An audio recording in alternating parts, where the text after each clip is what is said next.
ফিলিস্তিনের গাজার রক্তাক্ত প্রান্তরে ইসরায়েলি সেনাদের বিরুদ্ধে তীব্র প্রতিরোধ চালিয়ে যাচ্ছে স্বাধীনতাকামী সশস্ত্র সংগঠন হামাস। ফিলিস্তিনের গাজার রক্তাক্ত প্রান্তরে যখন ইসরায়েলি সেনারা আগ্রাসনের ঝড় তোলে, তখনই যেন মাটি ফুঁড়ে উঠে আসে হামাসের দুর্ধর্ষ যোদ্ধারা।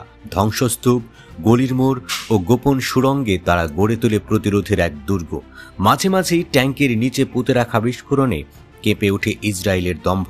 সেই ধারাবাহিকতায় এবার ইসরায়েলের সবচেয়ে অত্যাধুনিক মার্কাভা 4 ট্যাঙ্ক উড়িয়ে দিয়েছে হামাস যোদ্ধারা।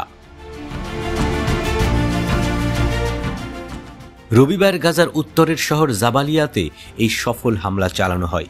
এতে ওই ট্যাঙ্কে থাকা ইসরায়েলের 3 সেনা নিহত হয়। ইসরায়েলি গণমাধ্যমগুলো বলছে, গাজা যুদ্ধে ইসরায়েলের আক্রমণের অন্যতম হাতিয়ার মার্কাভা 4 ট্যাঙ্ক বিধ্বস্ত হয়েছে। এতে করে ওই ট্যাঙ্কে থাকা 3 ইসরায়েলি সেনার প্রাণ হারানোর কথাও স্বীকার করেছে ইসরায়েলি গণমাধ্যম। এদিকে হামাস যোদ্ধাদের হাতে প্রাণ হারানো দখলদার 3 ইসরায়েলি সেনার পরিচয় মিলেছে। তারা হলো 21 বছর বয়সী সুহাম মোনাহেম, 20 বছর বয়সী স্লোমো ইয়াকির এবং 19 বছরের ইউইলি ফ্যাক্টর। অন্যদিকে অ্যান্টি ট্যাঙ্ক মিসাইল কিংবা পুঁতে রাখা বোমা বিস্ফোরণে ওই ট্যাঙ্কটি বিধ্বস্ত হয়েছে কিনা তা নিশ্চিত করতে পারেনি ইসরায়েলি সামরিক বাহিনী।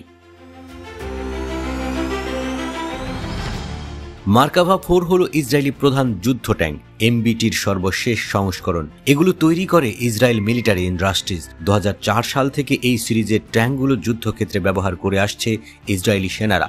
ট্যাঙ্কটি শত্রুর হাত থেকে বাঁচার সক্ষমতা, উচ্চ গতি এবং আগুন সহ্য করার মতো করে ডিজাইন করা হয়েছে।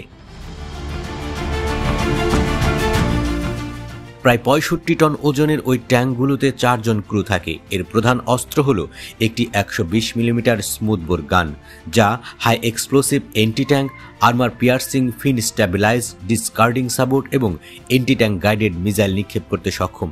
সহায়ক অস্ত্রশস্ত্রের মধ্যে রয়েছে একটি 7.62 মিলিমিটার কোয়াক্সিয়াল মেশিন গান, একটি 7.62 মিলিমিটার বা 12.7 মিলিমিটার কমান্ডারের মেশিন গান। এছাড়া রয়েছে 60 মিলিমিটার মর্টার। মার্কাভা 4 ট্যাঙ্কগুলো প্রতি ঘন্টায় সর্বোচ্চ 64 কিলোমিটার বেগে চলতে পারে। তবে যুদ্ধক্ষেত্রে অসংখ্য দুর্বলতাও দেখা গেছে। এসব কারণে হামাস যোদ্ধাদের হাতে ধ্বংস বা এমনকি দখলও হয়েছে।